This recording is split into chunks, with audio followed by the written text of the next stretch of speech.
Well, welcome again to everyone able to join us live and anyone who's watching the recording. This is our May webinar on the topic of body composition, which is a really interesting field that's sort of developed in the last, I'd say, 5-10 years. The concept that body mass index has become an outdated tool for assessing people's height and weight and ratios of fitness and health. We use BMI all over the place. Obviously, we use it to categorize patients when it comes to their levels of fitness, when it comes to levels of obesity. And what we've learned is that this is an outdated tool.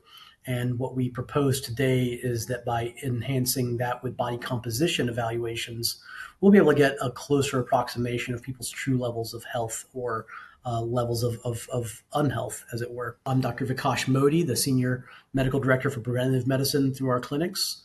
I'm joined today by Dr. Jason Itri, who is our whole body imaging expert, radiologist, also a longevity doctor himself. So he has outstanding insight into both angles here, whether it's coming from the radiological side or the practical side. We are currently at about 18 clinics in North America. We've just opened our Australia clinic as of this week.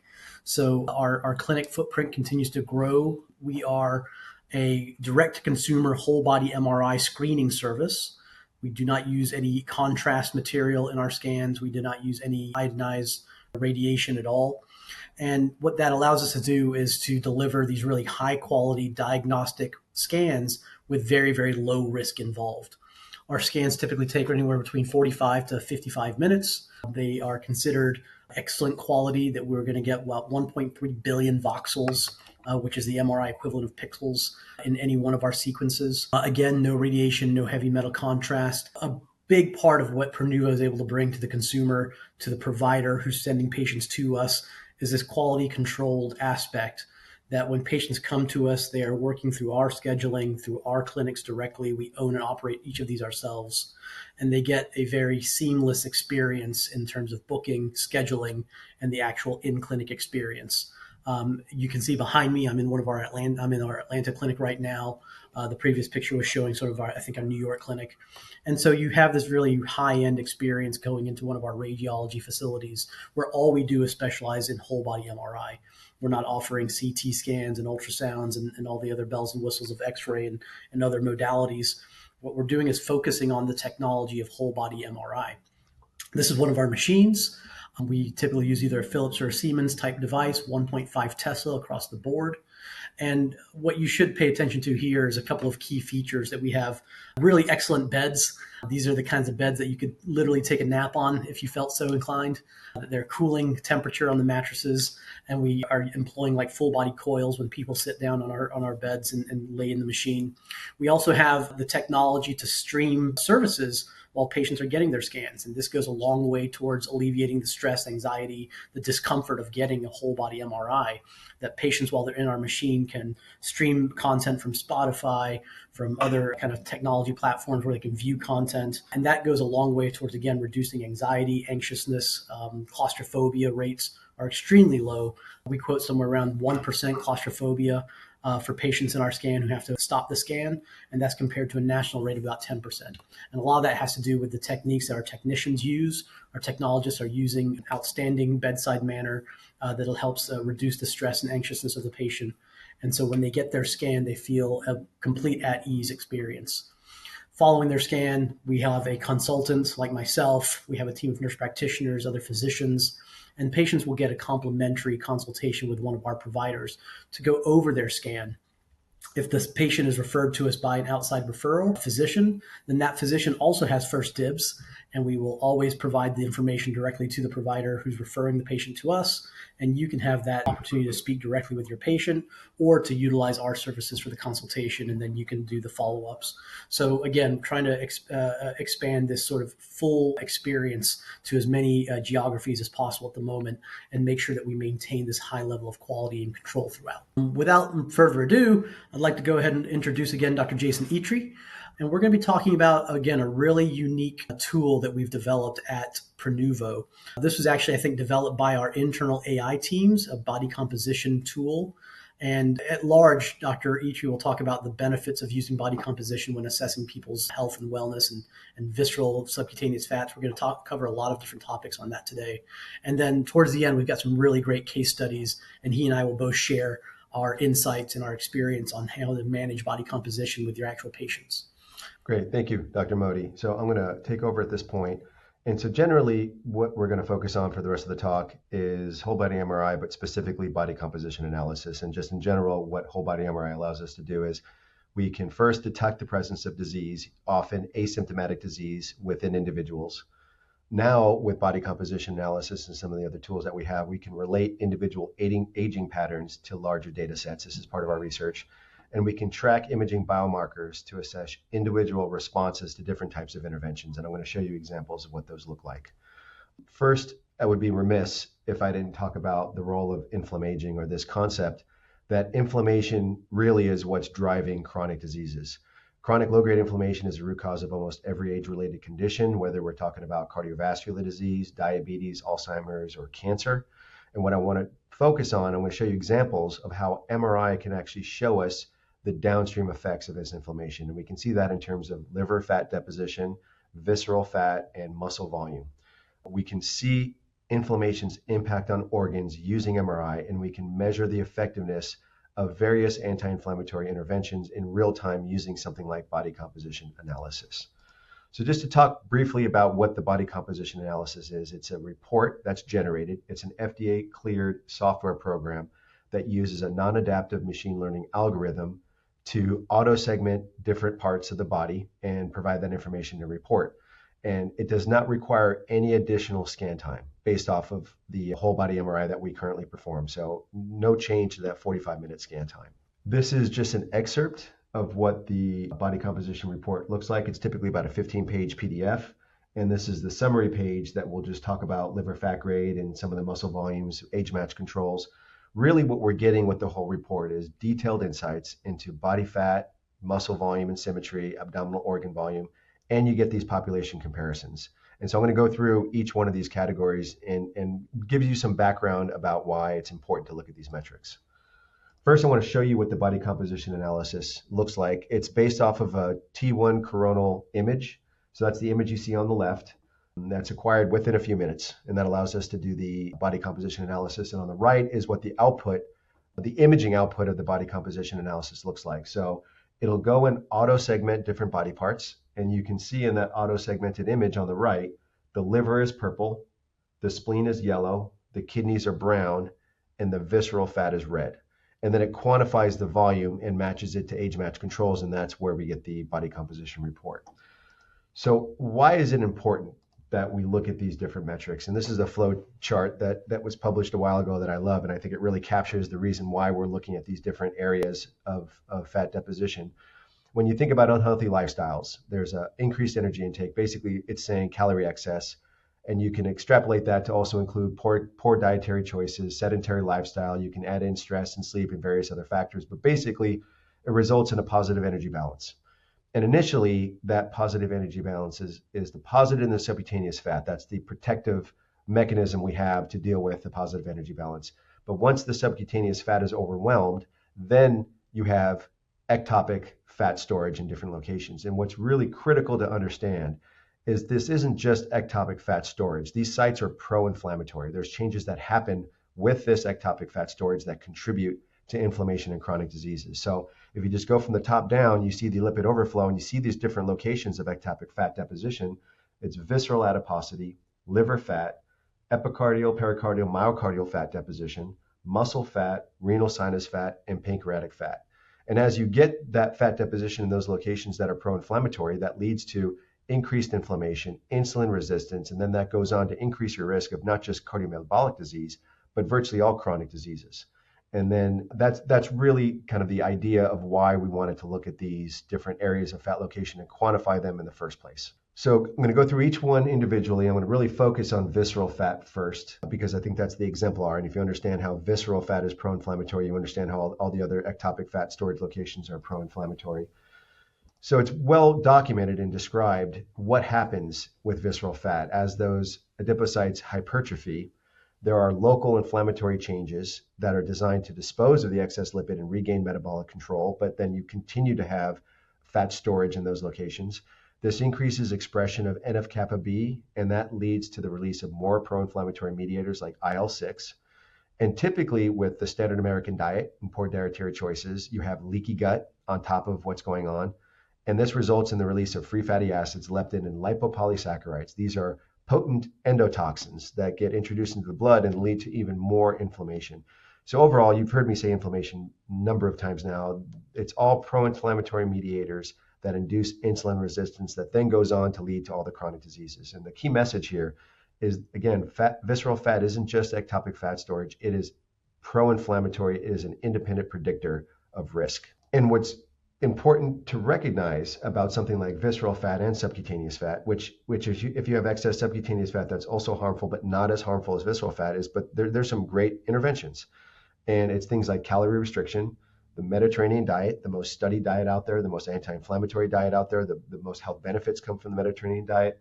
And then there's intermittent fasting, just acknowledging that the recidivism rate for diets is in the 95 to 97% range, which is disappointing to think that the vast majority of patients who lose that weight are going to put that weight back on. And then you have interventions like exercise. There's aerobic exercise, and then there's high intensity interval training, which has been shown to be the best for weight loss and cardiovascular fitness. And really what we're aiming for is improving cardiovascular fitness. And then now, in the last 10 plus years, the GLP-1 analogs, those are phenomenal for decreasing visceral fat, decreasing inflammation, and improving a number of biomarkers. And the same interventions you can use for subcutaneous fat. So the next area to look at is liver fat. And we have a similar kind of situation. I'm going to actually hand this off to Dr. Modi to talk about the clinical consequences of excess fat deposition in the liver. Thanks, Jason. So this is a pathophysiology slide that I beat up pretty hard with my patients because I think it's really important for us to sort of explain or educate our patients about why this fatty liver thing is such an important piece of their long-term health risk factors. So key aspects of this diagram, I like to hammer the concept of insulin resistance as a precursor to diabetes and even prediabetes.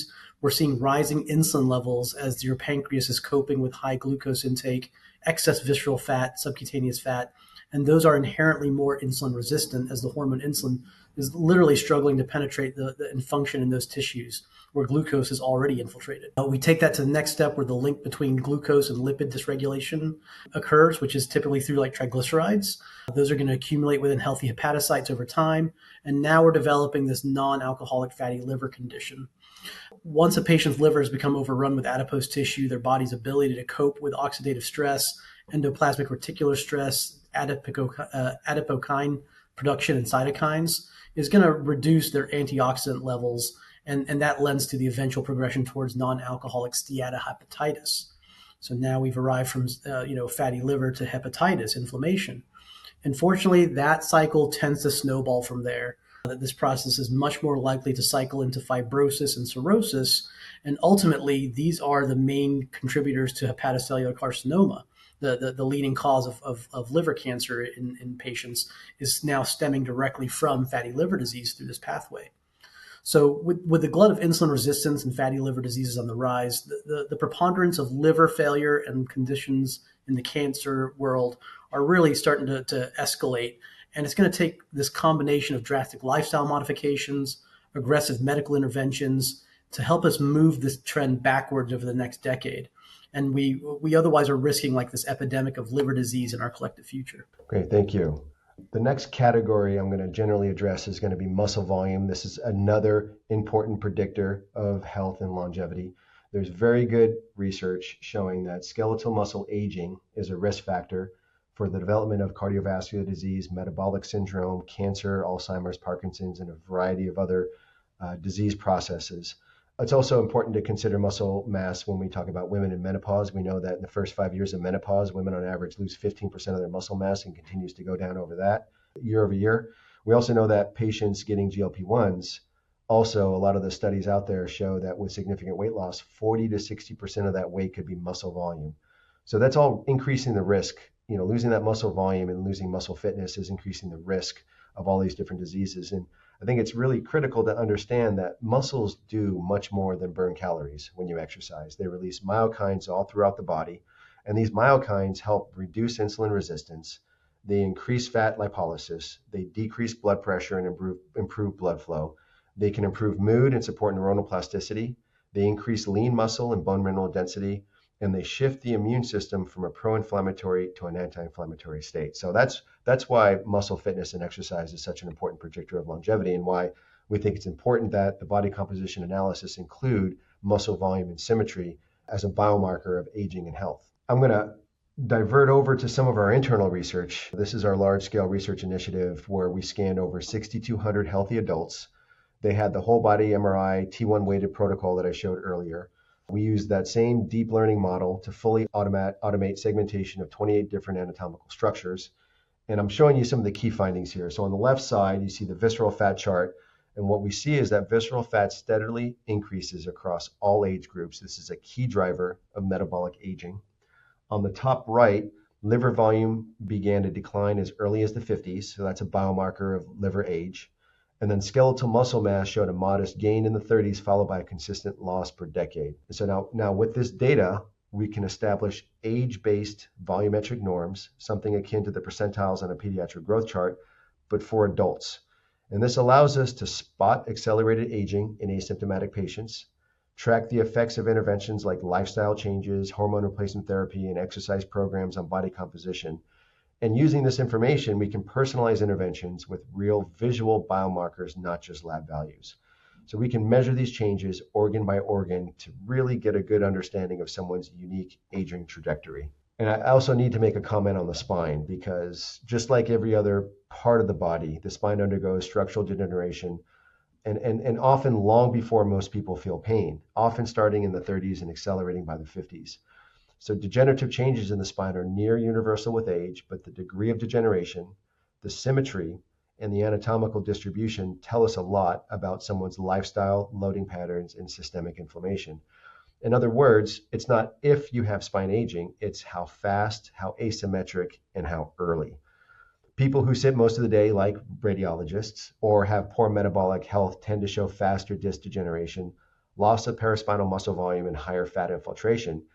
And all of this links the spine directly to issues with blood sugar, inflammation, muscle integrity, and posture. And this makes the spine not just structural, but central to longevity. And an interesting point, if you look at all our reports, 70% of our findings are related to the spine, because it's such a prevalent issue to see spine aging. And now often we can't really differentiate the spine of a 20-year-old from a 35-year-old because of the lifestyle issues that are happening now, the more sedentary lifestyles, looking at the smartphones.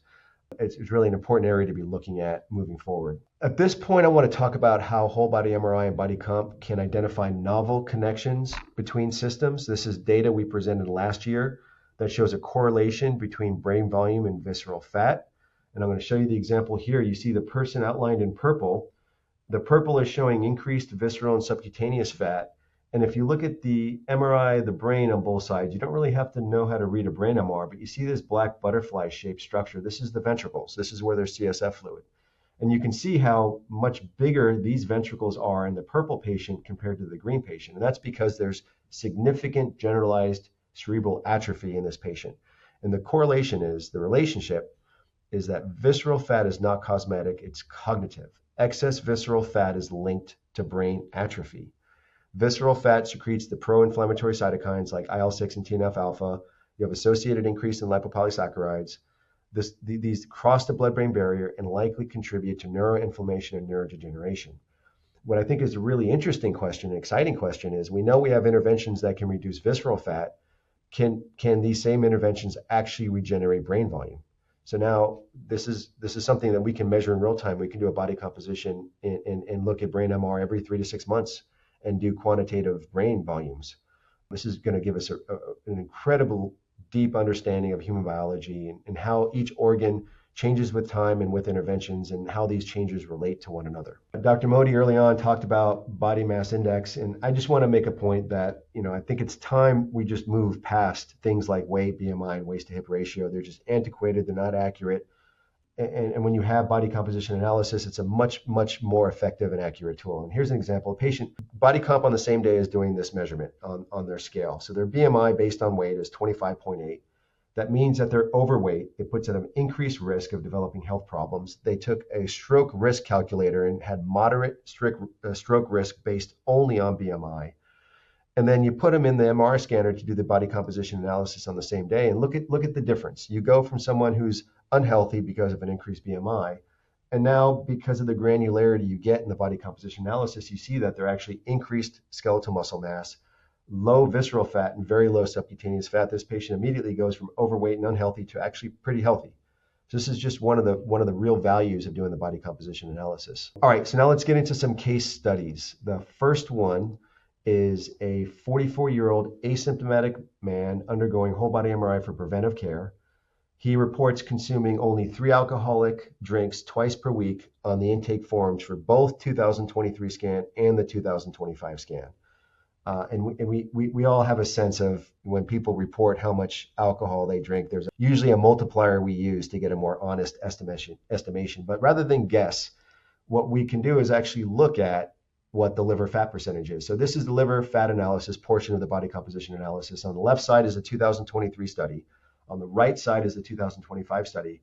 Mild steatosis is 5 to 15% fat. Moderate is 15 to 25% fat. So you see in the span of 2 years, the quantitative liver steatosis has gone up from mild to moderate, from 10% to 18%. And here I'm going to segue back to Dr. Modi here so we can talk about what are the clinical insights from this kind of body comp analysis, and what does he do with this information? Thanks, Jason. Yeah, these are so fun to start to play around with. So our first case study patient was discovered as having like a mild categorization of fatty liver on this 2023 scan. They were at 9.7%. And unfortunately, that fat deposition accelerated by 2025 to moderate fatty liver at 18%, right?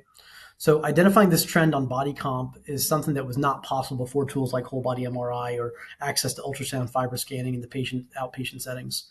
And that's because, fatty liver is often missed on routine lab work, often remains asymptomatic until more advanced stages. The ability to quantify precise fatty liver levels now gives us a more trackable metric of true disease rather than monitoring like transaminases, especially if the patient is pre-symptomatic. So again, I can't tell you how many times I've seen in clinic a patient whose transaminases actually look healthy, normal, and then you will go get a body composition analysis or a liver fat check, and there's the disease sitting right in front of you that you would have otherwise missed until a much later stage. The great thing here is that the tools are often lifestyle driven. As Jason was saying earlier, this is our ability to now intervene with alcohol consumption to really start to hammer in the nutrition consultations and design like a dedicated diet plan that works for your patient. I've even started to use ChatGPT now in my clinic to help drive home this point that, hey, let's put in what you like to eat.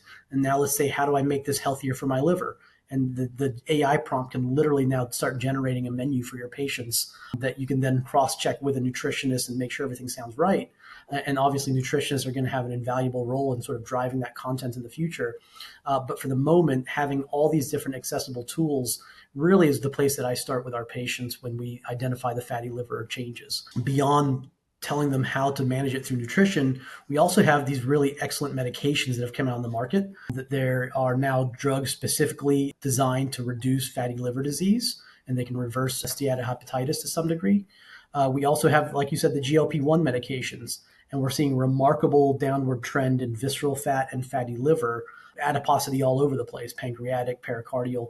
So these GLP-1 medications, when done well, when done correctly, matched with nutrition and exercise and maintained well through the provider relationships, are showing a dramatic decline in fatty liver and the subsequent disease complications that come from this adipose tissue, visceral fat issue. So those are just a few of the things that we are now targeting when we use these tools. It's not just, well, here's your report, good luck. It is, here's your report, now here's the next steps for you, and then see you back in 3 months, 6 months, 12 months, and we can check this again and reevaluate their status and make sure they are making progress. Great, thank you. Next case is, I think, illustrates the changes that you can see with menopause secondary to the hormonal changes, things like decreased estradiol, decreased testosterone, decreased progesterone.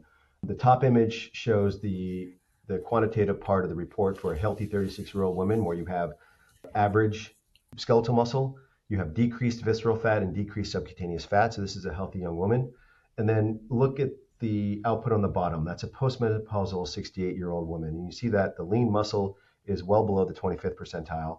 She's got higher than average visceral fat and higher than average subcutaneous fat. And we know menopause accelerates fat accumulation and muscle loss. And in this case, shows how body composition can shift and outline those changes. With imaging in this kind of patient, we can guide the timing and type of interventions for the postmenopausal patient, including things like resistance training, hormone therapy, and other lifestyle interventions.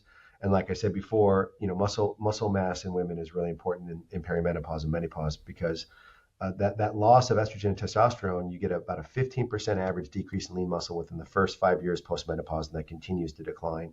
And when it comes to bone mineral density, women can lose up to 30% of that in the first 10 years postmenopause without intervention. The next case is going to be a little bit of an audience response. I want you to take a look at these images. I'm showing you two women. One is a 26-year-old postpartum woman who's got below the 5th percentile of muscle, lower extremity muscle volume, so very, very low muscle volume for a 26-year-old. And then another woman is a 46-year-old who has above average skeletal muscle. So take a second and just make a guess if you think it's the left or the right image. And I'm going to tell you the woman with less than 5th percentile lower extremity muscle volume is the one on the left, right? This is the postpartum woman. So here I'm going to pass it over to Dr. Modi to talk about why that's important and what he does with this kind of patient. So, we often think of muscle as just a measure of strength or fitness, but in reality, muscle mass is a critical biomarker for health span. Low muscle mass, also known as sarcopenia, isn't just a problem for the elderly. It's starting now in patients as early as their 20s. And, Jason and I can both tell you these terrible stories of basically now people coming out of education, out of school, not really any kind of commitment to an exercise or nutrition fitness plan. And now they're going straight into the workforce and sitting for 10, 12 hours a day. And so we're seeing complete loss of what we would hope to see as a healthy muscle volume. So again, not just for the elderly, but also now for our young folks.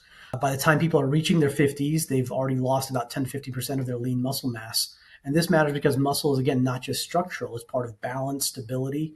Once people are entering their 50s and 60s, this becomes major risk factors for the tragic, fall that ends up resulting in a broken hip. So loss of muscle mass then again becomes now a loss of protection against joint disease and osteoporosis. We also see now with the loss of muscle mass onsets of diabetes type 2 much more rampantly. So the inverse of increased visceral fat and decreased muscle mass. The frailty and falls I just mentioned, post-surgical complications, another major one. We like to think that we're sort of still orthopedically sound in our 40s and 50s. We'll experience an injury and then a surgery. And then the recovery just doesn't go the way that you want it to. And again, that has a lot to do with the patient's pre-injury conditioning. And then, of course, their ability to do physical therapy and recover after the surgery.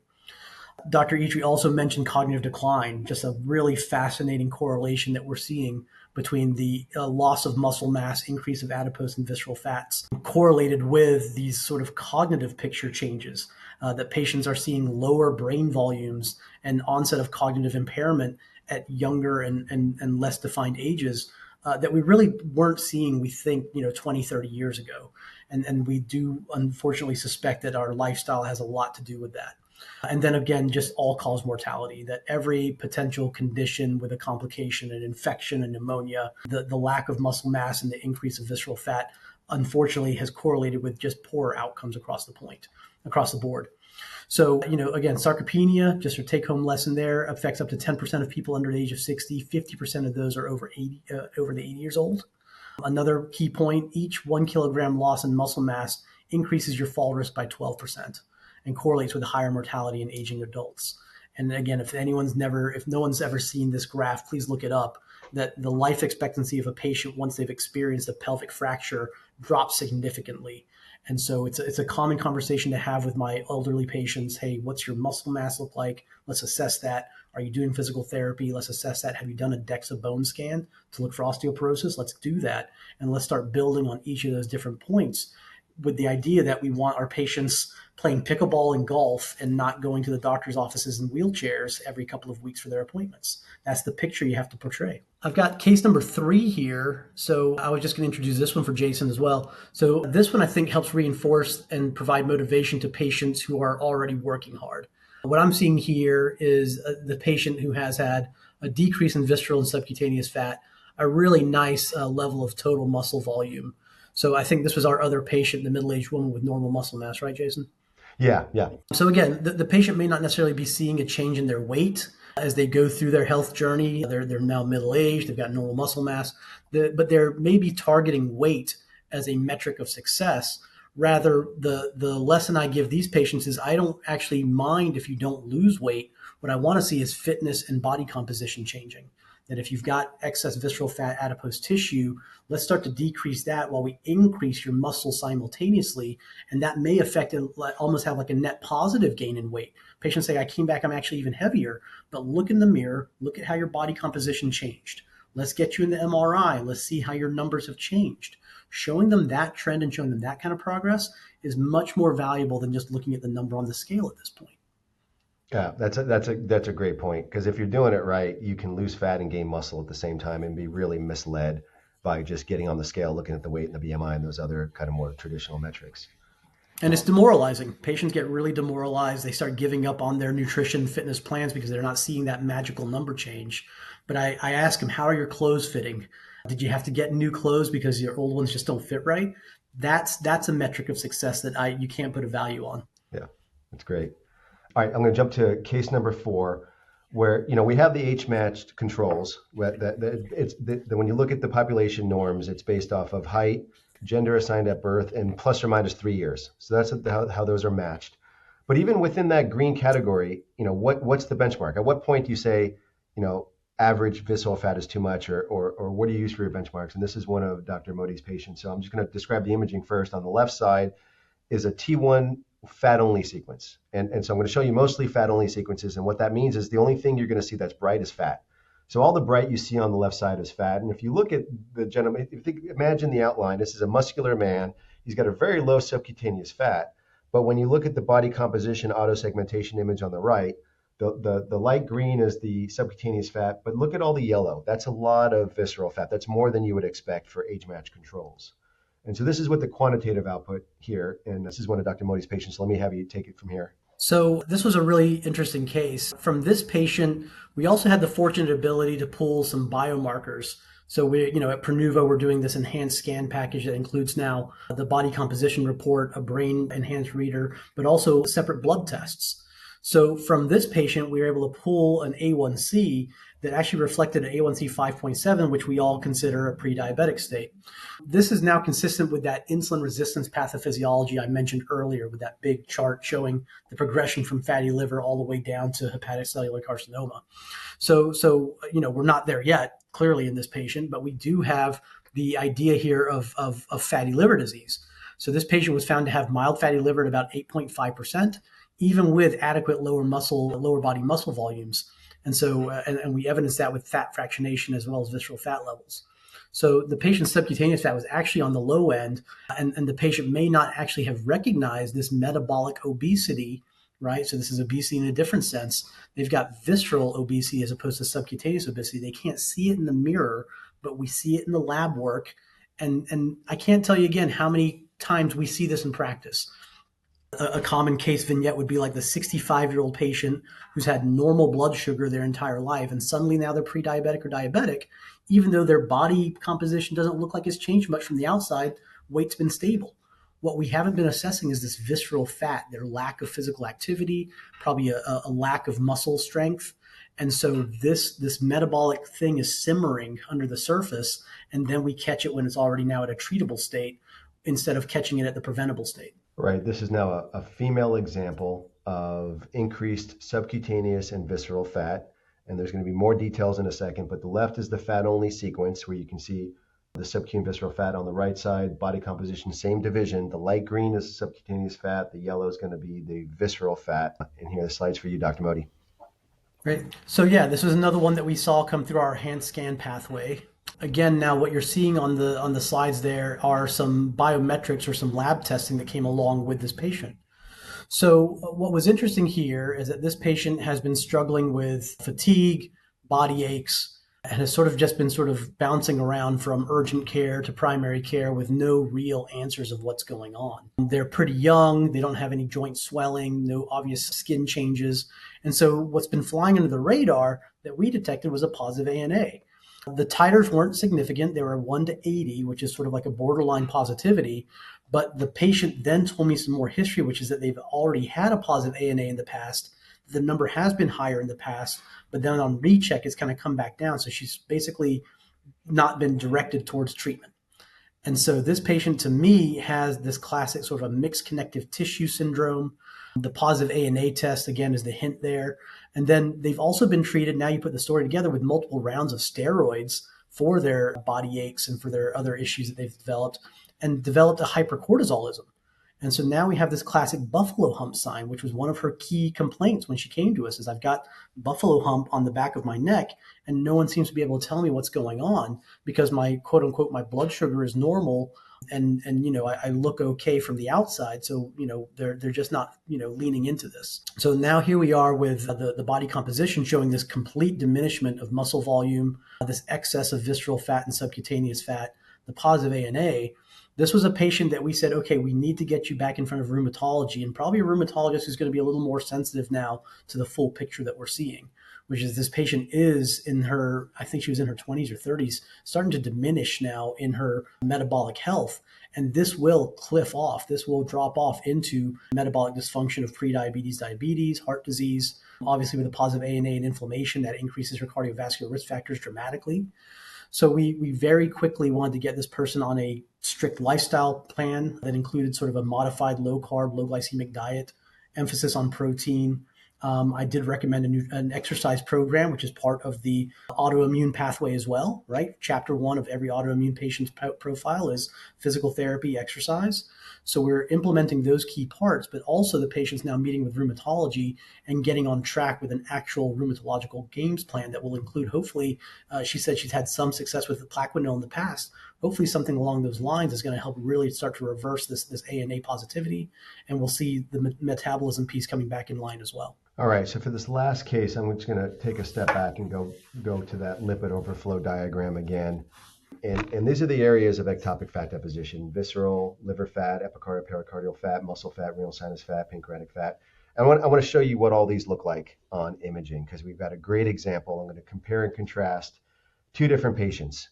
On the left side is going to be our unhealthy patient. I'm going to say this is our typical radiologist who's hard at work reading these MRI and these body composition analysis, and with the sedentary lifestyle and high stress environment.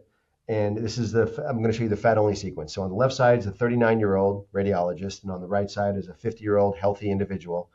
And on the fat only sequence, where the only thing white is fat, you can see the dramatic difference between the two, where there's significantly more visceral fat in the unhealthy patient versus the healthy patient. This is the visceral fat. So let's go to the next site of ectopic fat deposition, pericardial fat. So the left side is the unhealthy patient. This is actually a 2-2 weighted sequence. The right side is a healthy patient. And you see this thick rind of fat around the heart that you don't see on the healthy patient. This is it's like a bacon wrapped heart.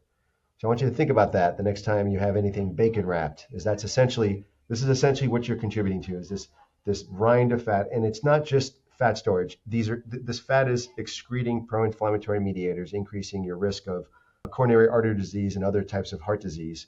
That increases your risk even more than other types of ectopic fat deposition. The next one is going to be renal sinus fat. And on the left side, you can see all that extra white within the kidneys, almost looks like clovers. And on the healthy patient on the right, on the left, and then healthy patient on the right, there's very little renal sinus fat. Renal sinus fat volume is directly associated with hypertension, independent of BMI and age. So it just goes along with that theme of ectopic fat storage is pro-inflammatory. The second to last one I'm going to show you is pancreatic fat. And so here on the left, you see a lot of visceral fat, and then you see the body of the pancreas and the fat interdigitating all throughout the pancreas, versus the healthy patient on the right, where you can't even really make out the pancreas because there's no fat in it. It's just blacked out. And I can tell you, the unhealthy patient on the left, this is more than just fat deposition. This is beta cell death. This form of fat, that's pancreatic infiltration with atrophy, is strongly associated with insulin resistance, that beta cell dysfunction and death, type 2 diabetes, metabolic syndrome, and even pancreatic cancer risk. And this patient probably doesn't even know it. They were asymptomatic coming in, getting the scan done, felt well, had no issues, no recent labs. Really, it's kind of like they're probably diabetic or pre-diabetic at this point and don't know it. The last place that we've already talked about is the liver fat depositions. This patient also had mild hepatic steatosis. And what's interesting is 1 in 3 adults now in the US has fatty liver, and many of them don't even know it. It often presents with normal liver enzymes, and it can't be diagnosed in physical exam, and you can consider it a silent epidemic. With MRI, we can diagnose and quantify liver fat precisely, long before fibrosis and inflammation develops. And really, our sequences are the gold standard for quantifying fat, even above biopsy, because biopsy has complications associated with it. And then you have sampling error because you can only sample certain parts of the liver. With the body composition analysis, we sample the entire liver and we get a more accurate quantitative measure of liver fat. And just to reiterate what Dr. Modi was saying earlier, steatosis is a predictor of type 2 diabetes. It's often seen long before the diagnosis. It's associated with visceral obesity, dyslipidemia, and systemic inflammation, increases the risk of cardiovascular disease, but most importantly, it's reversible, but only if we catch it early. And that's really our mantra here at Prenuvo, is trying to catch asymptomatic disease early when we can still intervene and make a difference. The last slide, I'm going to show you the quantitative output, and I'm going to hand it over to Dr. Modi one last time to talk about any insights from comparing this unhealthy and this healthy individual. So this is just, again, like a nice little, just look at the differences here between our unhealthy and our healthy patient. That we unfortunately have a mild fatty liver at the top of the screen here, along with total muscle volume that's in the healthy green range, but the visceral fat is off the charts high, along with some level of subcutaneous fat. And this is really interesting to see, because this is the hidden disease. That this unhealthy patient may look to your site as a healthy looking person in terms of their general body type, because their subcutaneous fat doesn't look quite so prominent. But again, tucked underneath the organs where the pancreas and the liver live is all that visceral fat just weighing out in excess. And then you look at our healthy patient at the bottom who has no real remarkable liver fat quantities.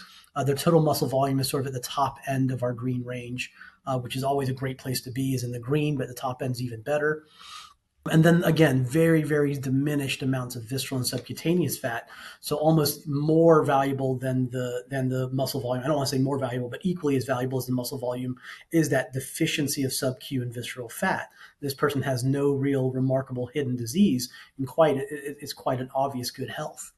So, looking at our top patient, this is the approach. It almost becomes a bit of rinse and repeat at the beginning when it comes to lifestyle modifications.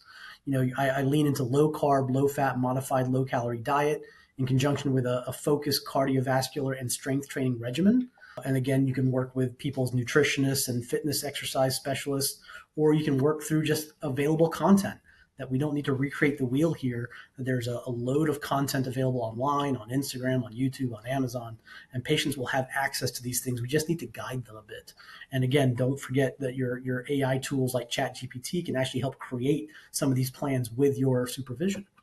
So we're going to target there through those nutrition lifestyle factors, the losses of visceral fat, without sacrificing muscle volume, a very important piece. Patients will emphasize losing fat, but you have to equally emphasize building muscle volume back, or at least retaining it with healthy protein levels. But then I do a follow-up on this patient, and within a couple of months, 3 to 6 months, if we're seeing no significant changes in their metabolic profile, we're now going to sort of start to offer more aggressive options. And this is where I come in with my traditional weight loss treatments, like things ranging from phentermine. Again, the healthy, safe patient, think about the amphetamine type medicines for weight loss. Potentially metformin. It's been around forever, tried and tested. As long as their pre-treatment labs are stable, we can start to implement metformin for these patients and improve their insulin resistance. And that has been shown to help reduce visceral fat levels. And then, of course, the newest and greatest is all the GLP-1 medications that we see everything sliding down when people start to utilize GLP-1s. And you have to be really careful here, because you will see losses in visceral fat and subcutaneous fat, but you'll also see losses in muscle mass. And so, Dr. Jason and I are so emphatic that if you have a patient on GLP-1, that they are also committed to an exercise program that encourages strength training, because the last thing you want to do is create a very frail patient. A patient who has no subcutaneous visceral fat or muscle, especially if they're becoming elderly, becomes extremely frail. And I think we've all seen those patients either online or on TV or in our practices. So it's a really important piece that you are watching these patients carefully. They're coming in for, I'd say, quarterly checks, if not monthly at the beginning, at least quarterly checks for maintenance.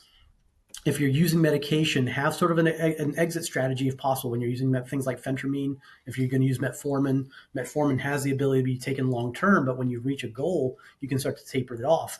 And last but not least, GLP-1s, I'm actually telling people this is maybe a long-term commitment, that when you start a GLP-1, the natural propensity here is that your basic metabolic rate is going to decrease. So unless you're exercising at a commensurate rate to maintain metabolic rate, you can actually see a worse metabolism when you're done with your GLP-1.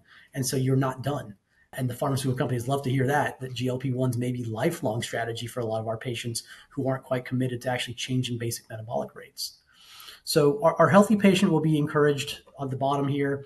They're going to be encouraged. They're going to want to see this, and they're going to try and maintain this. And this is where you start to really kind of encourage them to support what they're doing with nutrition and exercise, sleep and stress management, critical for visceral fat as well, along with surveillance of their medications, their treatments, their supplements that they're taking.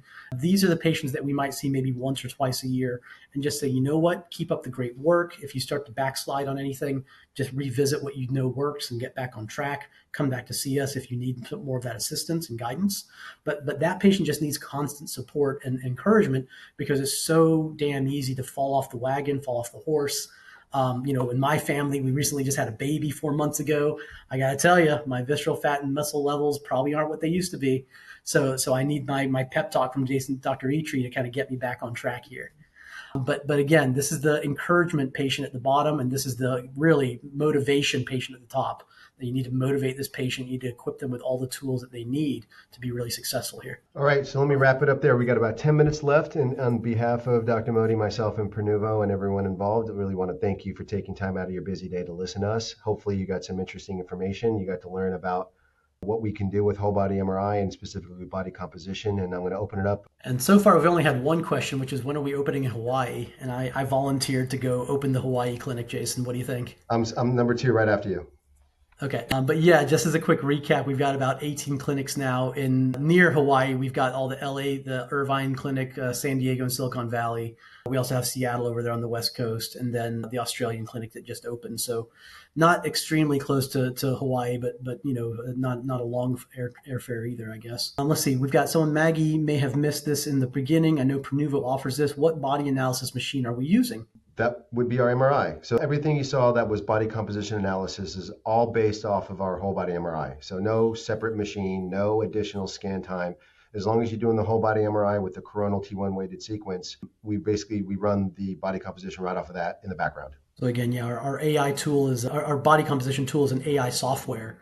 So we're able to just sort of process the images through that software and create these reports that we've been referring to during the presentation today. We appreciate everyone's attendance and attention and questions. We have contact information here. So if you have any specific follow-up questions for Dr. Itri or I, we're happy to field those questions through the email. And of course, this is being recorded and we will publish this online, and everyone who was in attendance today will get a link to this recording as well for future reference. We really hope that this has been helpful for patients who are watching, but especially the providers who are thinking of utilizing body composition in their practices, who are thinking about kind of enhancing just whatever their approaches are to metabolic and lifestyle treatment plans. That body composition, we believe, is the next real cutting edge of how to get the best, most accurate, precise information for your patients, and then to have an actual kind of surveillance model built in if you are using medications and treatment plans. So consider all that information. Think of what we are obviously offering, but don't be remiss. There's so many other potential technologies out there that can help you assess these things. And the idea is just to find one that you can adhere to that makes sense to you and to kind of stick with it. Obviously, we feel very strongly about the body comp through our technique because we're also scanning whole bodies for over 500 different conditions, 30 different organs for different cancers. So there's all the basic information that we get from a whole body MRI, which is a lot. And now we layer this on top of it, and it's now sort of the cherry on top. So for us, we have a very automatic answer for this question of body composition. For you and your practices, hopefully it becomes quite a reasonable thought as well for y'all. But thanks again. We look forward to our next webinar with you. Dr. Itri, thank you so much for leading our conversation today. This was great. And thank you again for everybody in attendance. Take care.